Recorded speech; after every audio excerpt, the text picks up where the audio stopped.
आप अपनी retirement planning को कैसे फायर मोड में लेकर के आए ताकि आप अपना सपना पूरा कर सकें। Fat fire is a thing कि मुझे बहुत लेविश लाइफस्टाइल रखना है अपनी लाइफ में। प्रॉब्लम यहाँ आती है कि लोगों को अपने फायर फिगर्स नहीं पता। उससे पहले हमें जानना होगा कि हमें when we are planning to retire, every member of the family should be a part of this और आप फायर फिगर अचीव करेंगे। 58 में लग नहीं रहा है रिटायर होंगे। क्यों? क्योंकि खर्चे इतने बढ़ा लिए हैं। फाइनेंशियल डिसीजन के लिए फैमिली का इंक्लूजन बहुत ज़रूरी है। कितना रिस्क मैं ले सकता हूँ, बजटिंग बहुत ज़रूरी है। Where to invest, how to invest. 40% of the portfolio into large cap, 30 into mid cap, again 30 into small cap. हम में से ज़्यादातर लोग जल्दी रिटायर होने का सपना देखते हैं, यानी कि बॉस की वो 90 वर्क आवर वाली पॉलिसी के आइडियाज़, डेडलाइंस, ऑफिशियल ईमेल्स, छुट्टी की चिक चिक, अभी तो छुट्टी ली थी फिर छुट्टी, इन सब से हमको छुटकारा चाहिए। लेकिन ये नहीं जानते कि कैसे छुटकारा मिलेगा। और अगर आप भी कुछ ऐसा ही प्लान कर रहे हैं तो फिर अर्ली रिटायरमेंट के बारे में सोचिए और इसमें थोड़ा सा आग डालिए। नॉट लिटरली, आग से मेरा मतलब है पर्सनल फाइनेंस का वो कॉन्सेप्ट जो बहुत टॉक्ड अबाउट है, financial independence, retire early, fire. तो आप अपनी रिटायरमेंट प्लानिंग को कैसे फायर मोड में लेकर के आए ताकि आप अपना सपना पूरा कर सकें। शायद बीच पर एक शानदार आपका एक मकान हो, या फिर हिल्स में रहना चाहते हैं और बॉस से दूर भागना चाहते हैं। तो ये सब कैसे मुमकिन हो सकता है, और ये फायर केवल एक फैंसी कॉन्सेप्ट है या फिर वाकई में अचीवेबल है? आज यही हम जानने वाले हैं। और फायर का तरीका क्या होना चाहिए। मेरे साथ हैं एक बहुत ही खास मेहमान मनी 9 पर, प्रियंका सनसनवाल, एक्स बैंकर हैं, वेल्थ मैनेजर हैं। Priyanka meets Priyanka, welcome to money 9, to our special podcast. Priyanka बताइए, ये फायर, आज हम इसको चाहते हैं कि हम ऐसी बात करें कि लोग फायर अप हो जाए और फायर के लिए तैयार हो जाए। तो फायर क्या है, कैसे काम करता है? Let's start with that. Priyanka, it's achievable, I will से। रीज़न बीइंग, अगर कोई डिसिप्लिन वे में प्रॉपरली सेविंग्स करता है, उसको वाइजली इन्वेस्ट करेगा, that person is happily able to achieve the FIRE figures. So problem यहाँ आती है कि लोगों को अपने फायर फिगर्स नहीं पता है। कि फायर फिगर क्या होता है? Fire figure is a amount that you will see कि मैंने इतना अगर अचीव कर लिया, सो एटलीस्ट मैं अपनी रिटायरमेंट ले सकता हूँ। सो फायर के अलग अलग कॉन्सेप्ट्स हैं, आई विल से। सो हर एक का फायर फिगर डिफरेंट होगा क्योंकि हर एक की नीड्स डिफरेंट है। Because this is, we are talking about financial things, right? Your FIRE figure will be different, mine will be different. कुछ लोग हैं जो बहुत मिनिमलिस्टिक वे में अपना लाइफस्टाइल व्यतीत करते हैं, या वो ऐसा भी सोचते हैं कि मैं रिटायरमेंट के बाद भी बहुत मिनिमलिस्टिक रहूँगा। और कुछ लोग ऐसे हो सकते हैं जो लेविशली रह रहे हैं, but after retirement they thought कि हम आराम से थोड़ा कूलली रहेंगे, NCR या वेयर एवर दे मेट्रोपॉलिटन से बाहर जाके वो आराम से रहेंगे। इज़ इट करेक्ट और not? That we will be discussing. So if I will say कि अगर कुछ लोग जो हैं, जिन लोग को अपनी रिटायरमेंट प्लान करनी है, so FIRE figure like, but हमें उससे पहले हमें जानना होगा कि हमें when we are planning to retire. If a 30-year person wants to retire at the age of 50, उसको ये कैलकुलेट करना है कि मेरे 50 years, once I reach 50 years, उस टाइम पे मेरे एक्सपेंडिचर्स क्या होंगे। मुझे वो वाली इनकम लेनी है, नॉट कि मेरे अभी के एक्सपेंसेस क्या हैं। अगर मैंने वो वाले फिगर्स लिए into 25, that will be my fire figure. मतलब 50 साल में रिटायर हो रहा है तो अगले 25 साल उन्हें कैसे बिताने हैं, उसके लिए उनको नंबर जो है वो फिगर आउट करना है, उनको खर्चे कैसे वो नहीं चलेंगे। So 25 is not the year, it is a multiplier.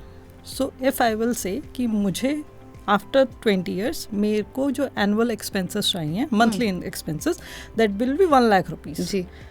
उसको मैंने 12 से मल्टीप्लाई किया, that will come 12 lakh rupees.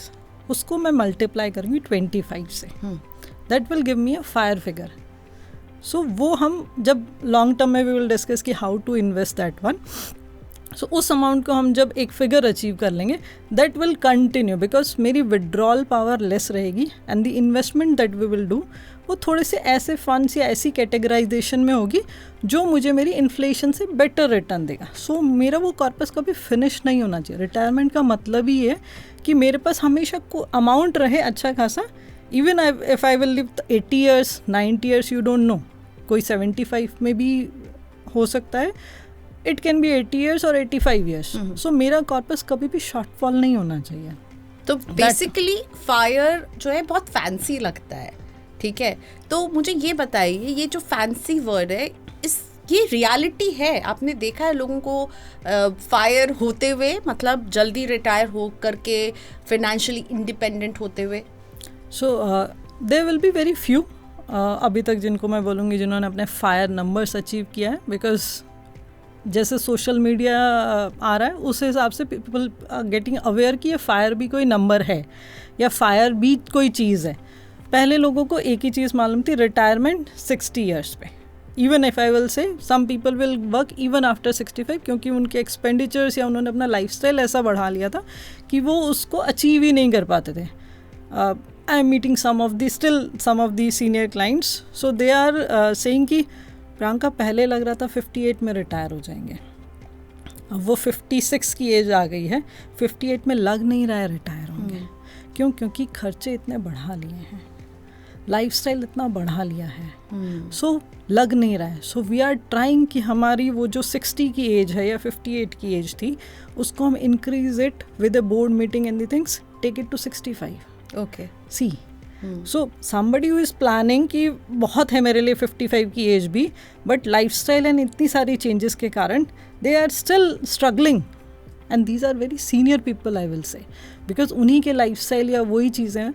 सो अगर फायर का नंबर अचीव करना है तो आपको हमेशा अपनी फैमिली के साथ बैठना होगा, क्योंकि जो आपके माइंड में है वो सेम कॉन्सेप्ट आपकी फैमिली को भी पता होना चाहिए.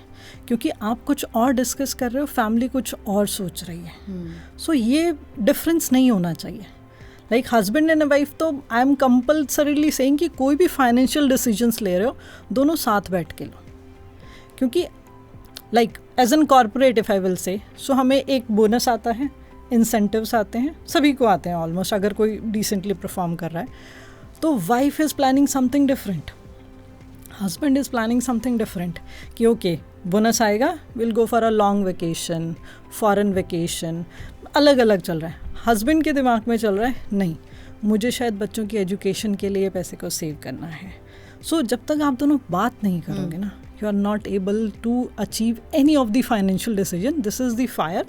Otherwise also financial decision के लिए family का inclusion बहुत ज़रूरी है. So fire figure पहुँचने के लिए भी family के साथ बैठ कर के बात करना होगा, इसमें बच्चों को भी शामिल करना होगा. अगर बच्चे 15 years plus हैं तो I will surely say कि उनके साथ भी बैठ के बात करो, because उनका उस टाइम पे वो maturity level आने लगता है. They will understand कि क्या है, कि बातें हो क्या रही हैं. Because same thing for the people, आजकल बहुत ज़्यादा कॉन्सेप्ट है कि फॉरेन एजुकेशन करानी है अपने बच्चों को. सो अगर बच्चों को मालूम ही नहीं है कि मेरे मम्मी पापा का इन्फ्लो है कि नहीं है मुझे फॉरेन एजुकेशन के लिए, सो पापा मम्मी सोच रहे हैं फायर अचीव करेंगे, बच्चे अपने सर्कल में जाके सोच रहे हैं कि नहीं मेरा वो वाला फ्रेंड बाहर गया है तो I will also go along, कि मुझे भी मेरी मास्टर्स बाहर से करनी है, मेरी भी ग्रेजुएशन बाहर से करनी है. So you have to see your family. So ये कलेक्टिव गोल है, every member of the family should be a part of this, और आप फायर फिगर अचीव करेंगे. अब फायर फिगर को थोड़ा एक्सपैंड करके बताइए, क्योंकि आपने जब कहा 25, मैंने तो सीधा सोचा कि 25 साल के लिए आप बता रही है कि भाई 50 साल में आप रिटायर हो रहे हो तो 25 साल, पर आपने कहा नहीं ये नहीं है. तो ये 25 ही क्यों है, और फायर फिगर जो अचीव करेंगे उसमें हमको क्या क्या फिर देखना है? क्योंकि अगेन आपने कहा डिफरेंस हो सकता है कि बोनस मिला तो एक कोई सोच रहा है, एक पार्टनर कुछ सोच रहा है, दूसरा एक पार्टनर हो सकता है समुद्र के किनारे रहना पसंद करता हो और एक पार्टनर हो सकता है हिल्स में जाना चाहता हो. तो यहाँ पर भी तो थोड़ा सा दोनों को एक साथ आना पड़ेगा, right? So in that condition एक साल में 2 वैकेशंस ले लो. एक कुछ 3-4 महीने बीच पे जा के आओ, 3-4 महीने go to your hills home. That is a mutual understanding. वो अभी भी होता है. फिर मैं सोच रही हूँ फायर फिगर तो बहुत बड़ा होगा कि आप 4 महीने गोवा में बिताएं और 4 महीने हिमाचल में बिताएं अगर आप रिटायरमेंट के वक्त हो, तब तो FIRE figure will be fired up. So once you are FIRE, it is not necessary कि आप किसी मेट्रोपॉलिटन में ही अपना घर बसाएं.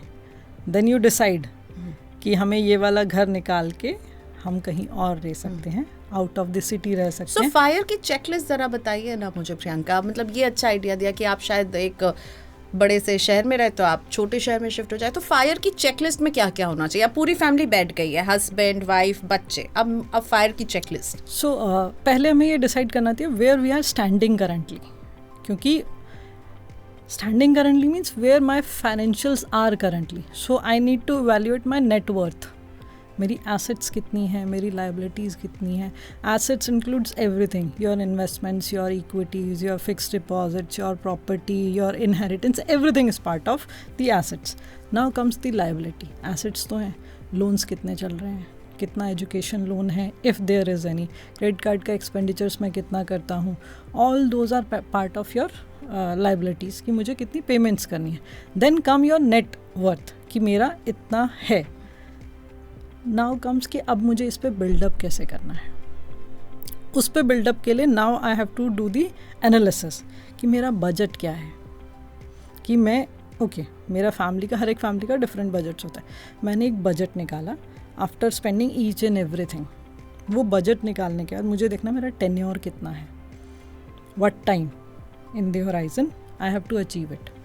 जहाँ फेलियर्स आते हैं ना प्रियंका, वो यूजुअली तब आते हैं जब हम अपनी जो हमने एक्सपेक्टेशन सेट किए हैं या तो अनरियलिस्टिक सेट की हैं, तब हमें वो प्रॉब्लम्स आती हैं.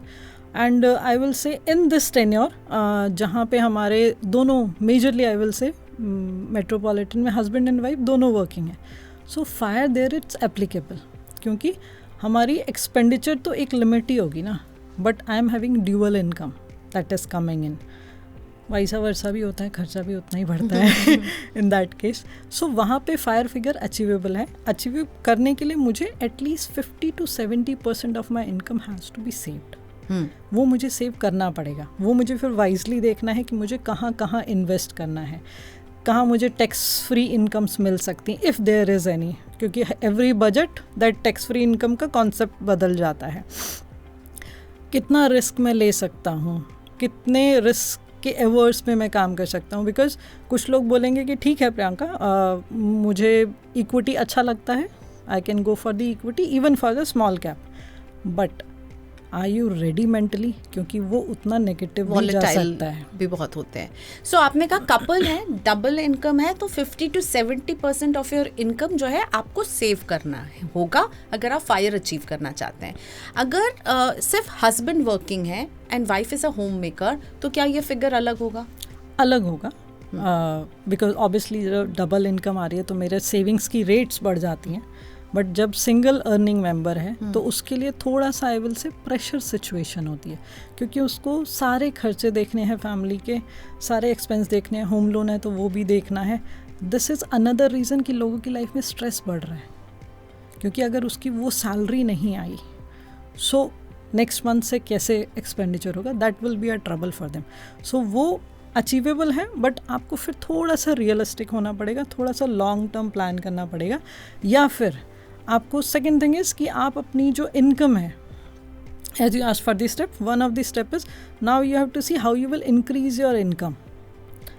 प्रॉपर्टीज़ के थ्रू आप रेंटल इनकम्स इंक्रीज कर रहे हो, या फिर you are getting higher salary, you are learning on your own कि मुझे नेक्स्ट अगर मुझे जॉब स्विच करना है तो वहाँ से मुझे मिले.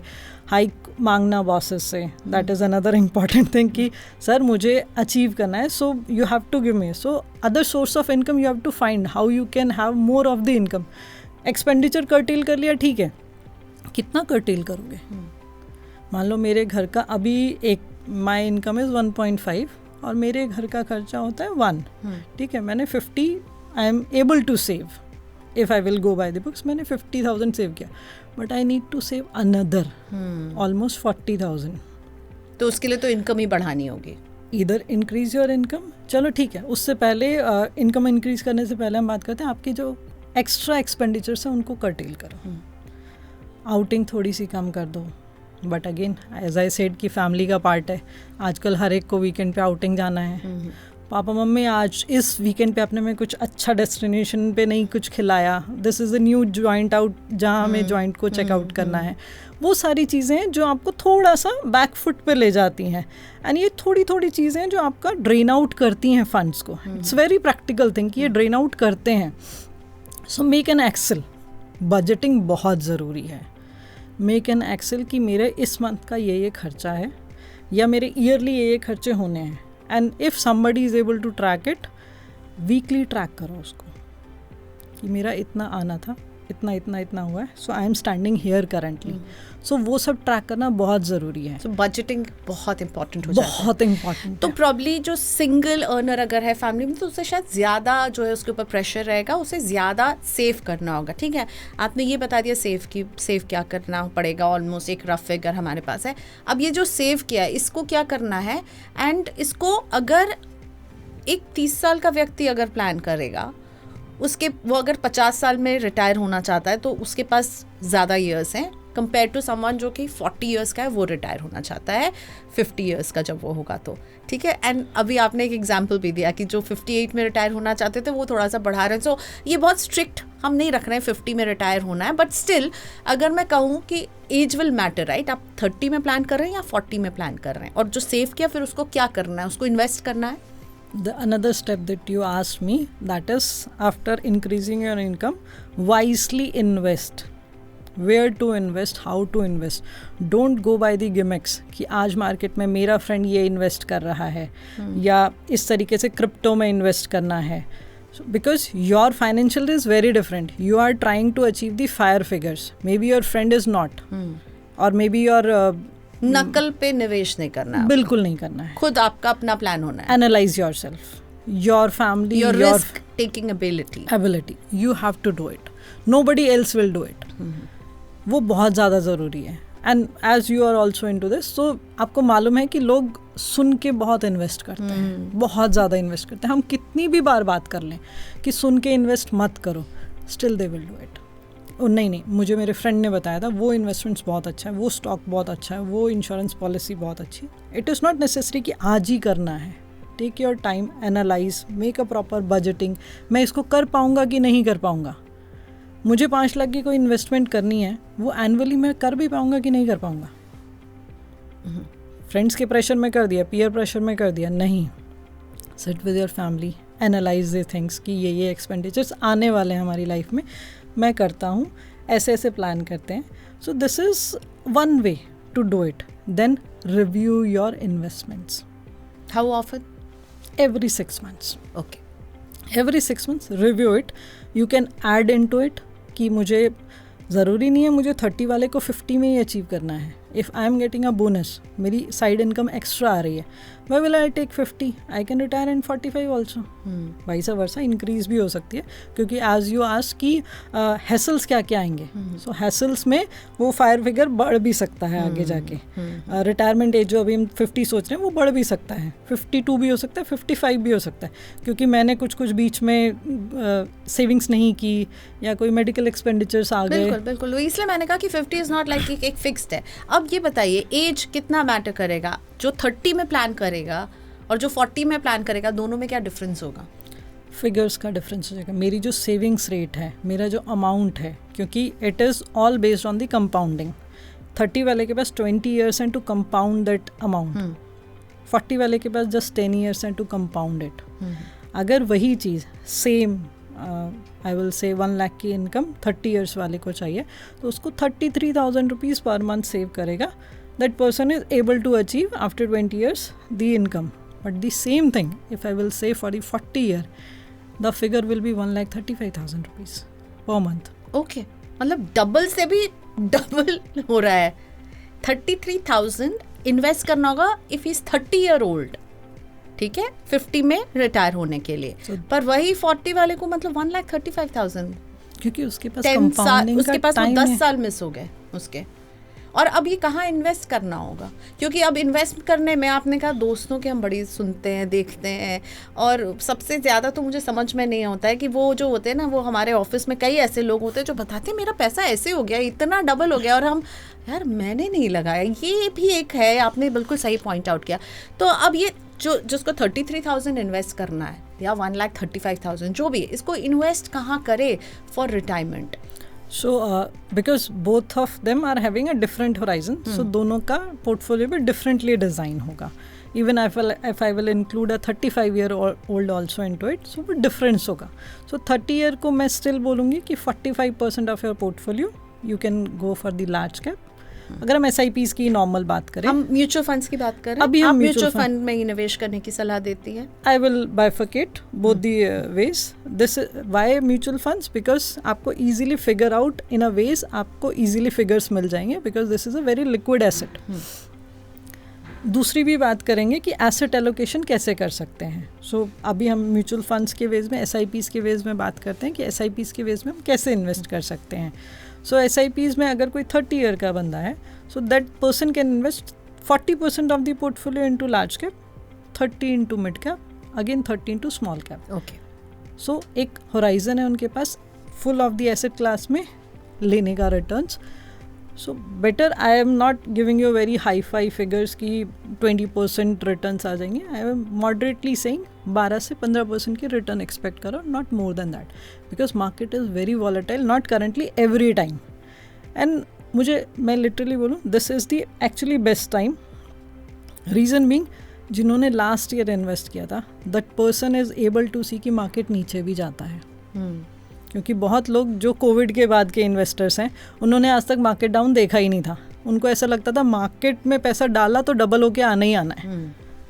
सो those people are not long term investors. Now the people who having a patience will only build up the wealth, क्योंकि उनको मालूम है नेगेटिव भी हुआ है हमारा perspective. So that is the reason. If I will say 35 years old वाले person को, how that person will invest, again 50% into large cap, 30% into mid, 20 into small cap. ठीक है. For the 40 year, I will not suggest small cap. 50-50 do into the large and mid cap. अगर बहुत ज़्यादा किसी को risk लेने का मन है, then 50, 40 and 10. आपको बहुत ज़्यादा एक्सपोजर. वैसे रिटायरमेंट एक लॉन्ग टर्म प्लानिंग है, ठीक है. तो अगर जब कोई रिटायरमेंट के लिए प्लान करता है, आप उनको कहाँ इन्वेस्ट करने की सलाह देती हैं अगर उनके पास लंबा समय है? सो अगर कोई प्लान कर रहा है, दो चीज़ होती हैं. एक प्लान कर रहा है, एक रिटायरमेंट होने वाली है या हो गई है. सो रिटायरमेंट हो गई है तो उस कॉर्पस को कैसे प्लान करना है वो अलग चीज़ है. अदरवाइज आई विल से आपने ऑलरेडी रियल एस्टेट वगैरह ले रखा है तो perfectly fine. Otherwise liquid asset is the best asset class. Reason being, आप कहीं से भी किसी भी टाइम उसको लिक्विडेट कर सकते हो. Can you please define liquid asset when you say, what do you mean? Okay, liquid asset means easily in cash में जिसको करा सकता हूँ. Within 3 days, 4 days, 5 days मैं इन कैश करा सकता हूँ, जो भी मुझे मेरी वैल्यूएशन दिख रही है. Partial withdrawal is also available. मान लो मेरा कॉर्पस आज को 1 करोड़ रुपए है, दूसरे पर्सन के पास 1 करोड़ की प्रॉपर्टी है. यू नो द डिफरेंस कि फाइनेंशियल बाजार में बेचने जाएंगे, प्रॉपर्टी बिकेगी नहीं, लिक्विडेट होने में बहुत टाइम लेगी. मुझे 1 करोड़ चाहिए ही नहीं ना. I just need 10 lakhs out of it. Why will I sell my full of the property? Because मुझे मालूम है उस प्रॉपर्टी का अप्रिसिएशन होगा. तो ये लिक्विड वाले कौन से एसेट्स होंगे? Mutual funds? Mutual funds are liquid, fixed deposits are liquid. These are the liquid assets जिनको हम क्विकली लिक्विडेट कर सकते हैं.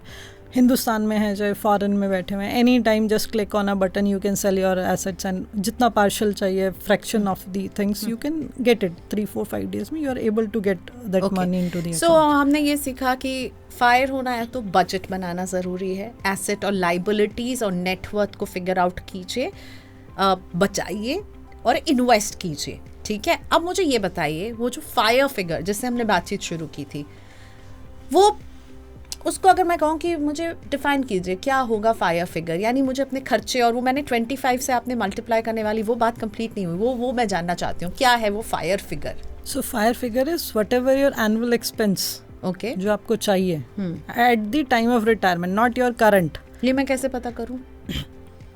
ऑनलाइन बहुत सारे कैलकुलेटर्स हैं. लाइक अगर मेरा आज मेरे घर का एक्सपेंडिचर 50,000 रुपीज़ है, सो वही सेम इन्फ्लेशन ऐड करके मेरा फ्यूचर फिगर क्या होगा. सो अगर मैं नॉर्मली बात करूं, सो दैट फिगर जो मेरा 50,000 है वो 2 लाख प्लस होगा. सो वो आपको माइंड में रखना है कि मेरा 15 ईयर्स के बाद वो एक्सपेंडिचर 2 लाख है. अकॉर्डिंगली मुझे उसको मल्टीप्लाई करना है 12 से, because that is an annual figure. 24 lakh आया, 24 lakh into 25, that is the inverse relation, क्योंकि मुझे उस पोर्शन में से 4% ही विड्रॉ करना है. ओके, ताकि मेरा पोर्टफोलियो ग्रो होता रहे. और जब मेरा पोर्टफोलियो ग्रो होता रहेगा तो मुझे एवरी ईयर अपने पोर्टफोलियो में से 4% विड्रॉल अलाउड है, ताकि वो मेरा जो कॉर्पस है वो कभी ज़ीरो ना हो.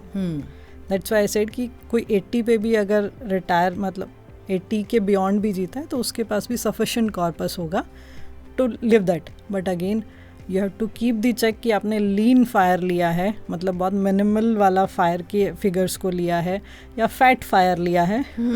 Fat fire is a thing कि मुझे बहुत लेविश लाइफस्टाइल रखना है अपनी लाइफ में. मुझे हर 5 साल बाद एक गाड़ी बदलनी है, फॉरेन ट्रैवल्स करना है, बच्चों को बाहर पढ़ने भेजना है. Those are lavish lifestyle level से. एवरी वीकेंड पार्टीज़ करनी है, all those things. Third comes the barista fire.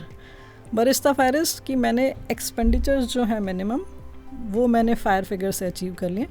But I will not do a regular job ना, I will do something less of the stress job. कभी consultancy कर ली या कभी 4 hours का वर्किंग कर लिया. सो मेरे जो एडिशनल एक्सपेंडिचर्स हैं मैं उनको वहाँ से ले सकता हूँ. ट्यूशन दे दिया बच्चों को, जो आपका पैशन है, यू फॉलो दैट पैशन. सो वो एक्स्ट्रा इनकम्स आप लेते रहते हो, जिससे कि आपके जो साइड एक्सपेंस हैं, ट्रिप करना है, 2 ट्रिप करने हैं, 1 ट्रिप करना है, नेशनल करना है, इंटरनेशनल करना है, आप ले रहे हो एनुअल, आप जैसे मर्जी स्पेंड करो. रेगुलर एक्सपेंडिचर जो आपके घर के दाल रोटी चावल चीनी है, उनके लिए तो आपके पास है ही ना एक फिगर जो आपको मंथली एक्स्ट्रा लेयर आप थोड़ा सा ऐड करें, प्रोटेक्ट करते हो. तो यही 3 तरीके, lean, fat and barista fire. Alright, तो हमने तो फायर की स्ट्रैटेजी पूछी थी. यहाँ हमें प्रियंका ने ये भी बता दिया कि आप 3 तरीके से फायर हो सकते हैं, लीन फायर, फैट फायर या barista FIRE. It's up to you, आप किस तरह की फायर स्ट्रैटेजी को अपनाना चाहते हैं, क्योंकि यही बात जो है ये डिसाइड करेगी कि आपको कितना सेव करना होगा, कितना इन्वेस्ट करना होगा, एंड मोस्ट इम्पॉर्टेंटली शुरुआत होगी बजटिंग से. तो आज हमने 5 स्ट्रैटेजी को आपके लिए डिकोड किया. कैसी लगी आपको हमारी ये कॉन्वर्सेशन ज़रूर बताइएगा, और मैं और प्रियंका ऐसे और कॉन्वर्सेशन मनी 9 पर आपके लिए लेकर आते रहेंगे. आपके कमेंट्स का इंतजार है. कुछ कंफ्यूजन हो, आपको लगे कि नहीं मुझे इस पर कुछ और एडिशनल जानकारी चाहिए, तो वो भी कमेंट बॉक्स पर लिख दीजिएगा. We will react to those questions as well. Thank you for watching us. देखते रहिए मनी 9.